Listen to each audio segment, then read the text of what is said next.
5253 tonnes de produits chimiques ont été détruits dans l'incendie de l'usine Lubrizol à Rouen et il n'y aurait aucun risque pour l'homme et la nature. Je vois pas pourquoi on se fait du souci, ça doit être des produits chimiques bio. Le lendemain de la catastrophe, on a annoncé à la population que la qualité de l'air était habituelle, mais par contre, attention, pour la cigarette électronique, il faut se méfier parce qu'on n'a pas assez de recul. C'est ce qu'on appelle de l'enfumage. Les gens qui annoncent ça doivent pas avoir de problème de respiration parce qu'il manque pas d'air. Alors la ministre de la Santé a quand même conseillé de se laver les mains et de nettoyer. Donc tu tousses, tu as mal à la tête, tu te laves les mains. Hier, les autorités ont enfin rendu publique la liste des produits qui ont brûlé. Alors 3308 tonnes d'additifs multi-usages.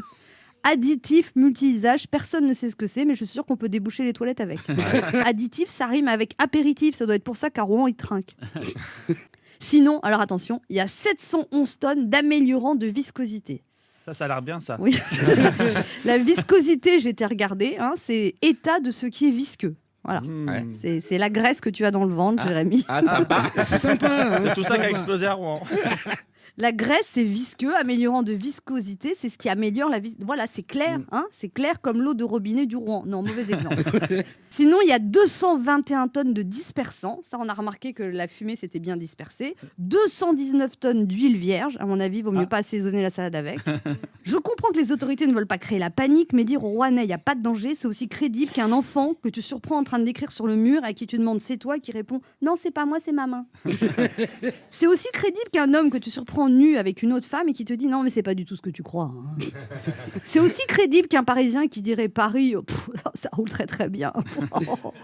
Surtout, on trouve tellement facilement des places pour se garer. C'est aussi crédible qu'un gouvernement qui dit que l'environnement est sa priorité, qui est tétanisé par l'ampleur de la catastrophe. Quand est-ce qu'on va arrêter de prendre les Français pour des personnes immatures, incapables d'encaisser la vérité ? Est-ce que c'est si compliqué de dire on ne connaît pas la gravité des conséquences pour l'environnement, on vous en dira plus dès qu'on le saura, barrez-vous si vous pouvez. Alors on se plaint que les Français ne fassent plus confiance aux hommes politiques, mais la confiance pour prospérer a besoin d'un additif essentiel, un additif qui n'est pas solvable dans l'approximation, la vérité. Allez, on respire un grand coup.